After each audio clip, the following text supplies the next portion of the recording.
Hey, welcome to EPN. My name is Victor Lucas, and we bring you the latest in everything cool every single day, thanks in a large part to our pals at the VFS School of Game Design.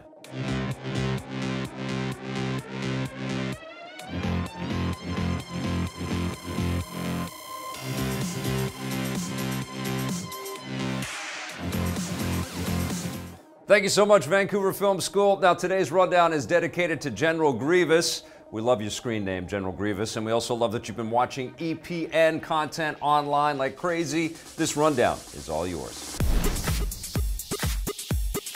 Well, that didn't take long. Disney and Lucasfilm have found a new director for the Han Solo prequel movie. After the surprise firing of original directors Phil Lord and Chris Miller earlier this week, Disney and Lucasfilm have officially announced that Oscar winner Ron Howard will take over directing duties on the film. In a statement, the studio points out that their biggest goal with their films is to carry forward the spirit of the Star Wars saga, which means they see Howard as the best way to do this.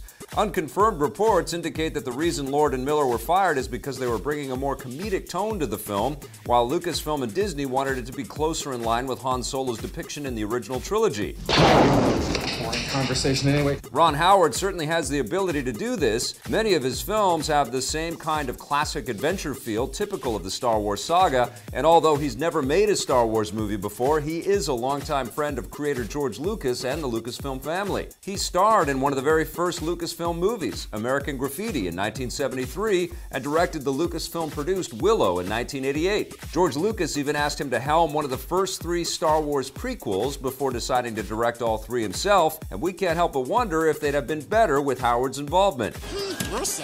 Even though Ron Howard seems like a good choice to direct a Star Wars movie, there are still a lot of questions about this one in particular. He's coming aboard a troubled production that began back in February and will need to retool the tone of the movie to bring it more in line with the studio's vision. Since most of the movie has already been shot, there's no telling how much of it he'll need to reshoot, and he won't have much time because the release date of May 25th, 2018 remains unchanged. Production is slated to resume on July 10th. Sorry about the mess.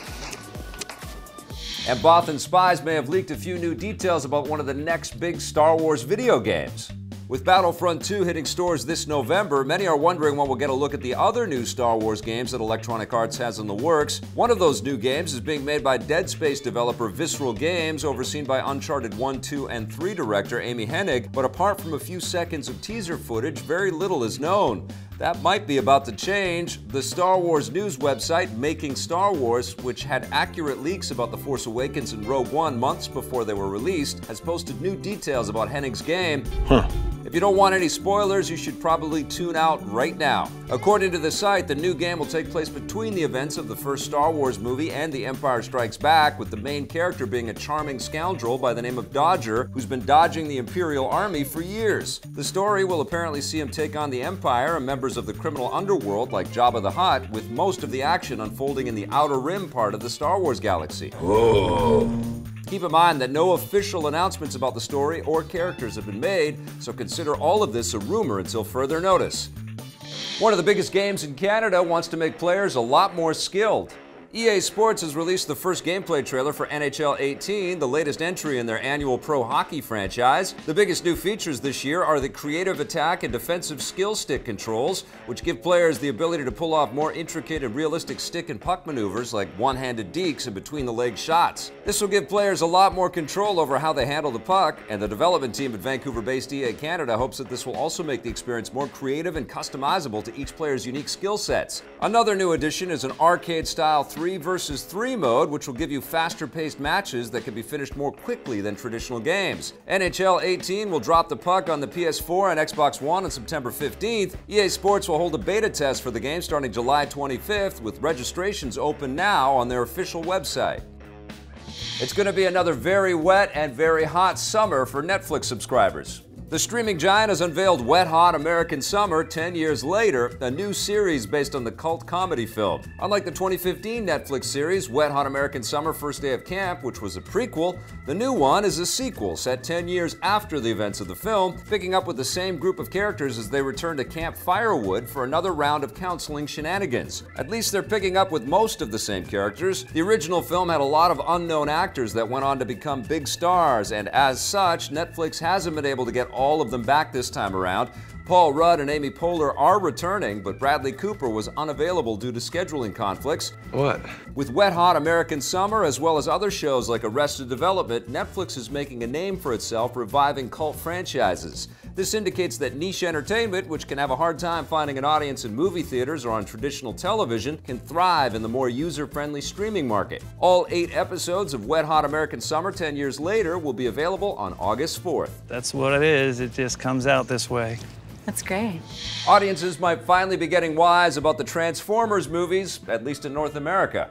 The 5th film in Michael Bay's Loud franchise, The Last Night, opened last night to $15.7 million in North America. That sounds like a lot of money, but it's actually the worst opening day for the series and pales in comparison to the $62 million opening day of the second film, Revenge of the Fallen. This puts the new movie on track to earn about $75 million in its opening weekend, which is also a significant drop. All of this indicates that audiences in North America are finally getting tired of the Transformers films, which will come as a sigh of relief for those of us who have never been able to understand why so many people like them in the first place. Unfortunately, it looks like moviegoers in other parts of the world haven't come around yet. The Last Night is expected to have a huge opening weekend in international markets, especially China, which, if you couldn't tell by all the Chinese product placement, had a big role in financing the film. It's unclear why international audiences are still enjoying these movies, but maybe it's because they just haven't had as much time to get sick of them yet. If the Transformers movies really are falling out of favor, it might be cause for concern at distributor Paramount Pictures, which is planning to produce an entire series of spin-offs that will all take place within the same shared cinematic universe. A good way to proceed might be to make a Transformers movie that's actually good and worth watching,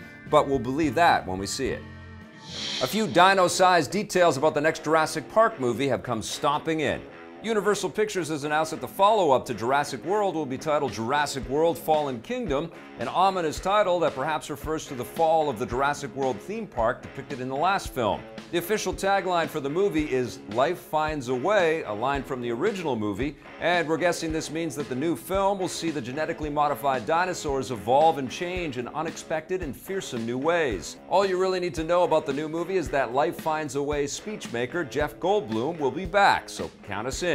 It's no surprise that Universal is making a sequel to Jurassic World. The film exceeded expectations to earn more than $1.6 billion worldwide, making it the 4th highest grossing movie of all time. With numbers like that, you know a sequel would be on the way. Jurassic World: Fallen Kingdom hits theaters on June 22nd, 2018. That is one big pile of shit. That does it for today's rundown. Thank you so much for watching. If you want to learn more about game design, visit our pals at VFS.edu. We'll be back again tomorrow with a brand new rundown for you. And in the meantime, check out some of the other content we've built. And if you dig it, hit subscribe, all right?